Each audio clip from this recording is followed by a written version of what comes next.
You know that feeling when you check your investment account after a few months and the number has gone up by an amount you definitely did not personally deposit?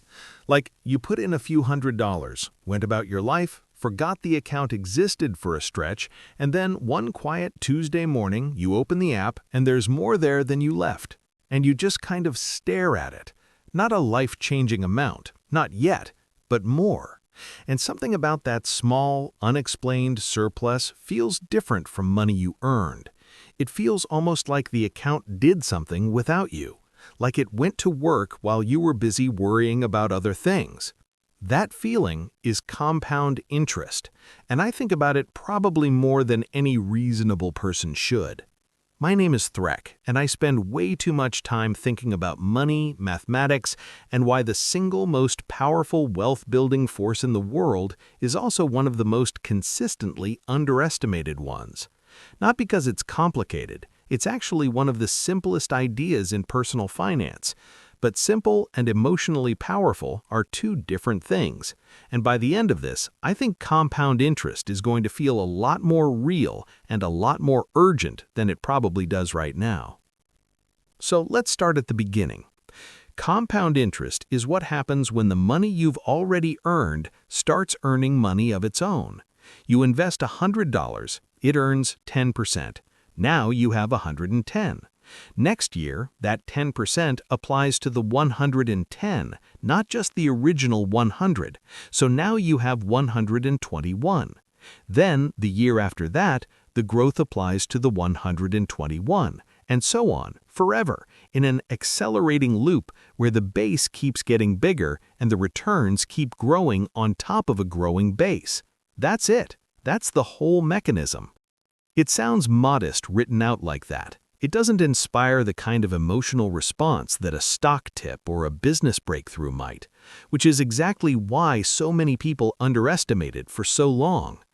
The first thing to understand about compounding is that it operates on a timeline that human brains are genuinely bad at intuitively grasping.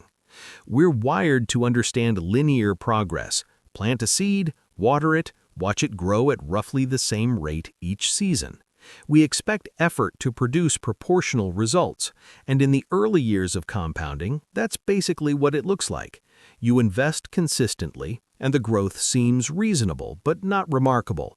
A few $100 extra here, 1,000 there. After 5 years, you think, okay, that's nice, but I'm nowhere near $1 million. After 10 years, you think the same thing, and that's when a lot of people quietly lose faith in the process. But compounding isn't linear, it's exponential. And the difference between linear and exponential only becomes dramatically visible toward the end of the curve, not the beginning. Think of it like a hockey stick lying on its side. The flat part of the stick is the early years, slow, consistent, a little boring. But the blade of the stick, the sharp upward curve at the far end, that's where the magic lives. And the cruel irony is that most people give up during the flat part, just before the curve begins. There's a famous example that never gets old because it keeps being true. If you invest $200 a month starting at age 25 and you earn an average of 8% annually, by age 65 you'll have accumulated roughly $700,000. Out of that, you personally contributed less than $100,000. The rest, more than $600,000, came from compounding. More than 6 times your actual investment was generated not by your effort, but by time. And here's where it gets almost unfair. If you wait 10 years and start that same $200 monthly investment at age 35 instead of 25, you end up with roughly $300,000 by age 65. So by delaying 10 years, you don't just lose the growth on 10 years of deposits, you lose about $400,000. $400,000 that you didn't spend in your 20s. $400,000 that just evaporated because of delay. That is not a small number. That's the vacation house. That's the retirement with options. That's the financial buffer that changes what your later life looks and feels like. The second thing to understand is that compounding is completely indifferent to your mood. It doesn't care if you're feeling motivated. It doesn't care if the economy is doing something scary and confusing. It doesn't care that you had 3 expensive months in a row and fell behind. As long as the money is invested and left alone, compounding keeps doing its quiet work, consistently, without drama, without needing your attention or your enthusiasm. In fact, one of the most counterintuitive aspects of compounding is that your emotional engagement is not always a benefit. The investors who mess with their portfolios frequently, who sell when the market drops and chase returns when it rises, often earn less than the ones who simply automate contributions and go live their lives. Compounding rewards patience, not intelligence, not timing, not hustle, just patience. The third thing, and I think this is the one that doesn't get nearly enough airtime, is that compounding is not just about return rate. It's also about consistency of contribution. People spend enormous energy trying to find better performing investments, slightly higher interest rates, marginally optimized allocations. And those things matter, sure, but the number one driver of compounding results over long time horizons is simply, did you keep contributing and did you leave it alone? A person who contributes $200 a month into a boring index fund for 30 years will almost always end up wealthier than someone who contributes irregularly, chases better options, and interrupts the compounding process every time life gets complicated. Because every interruption is expensive.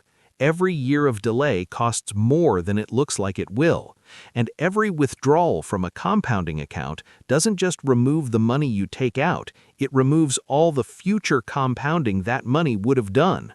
You're not just spending the present value, you're spending every future version of that value too.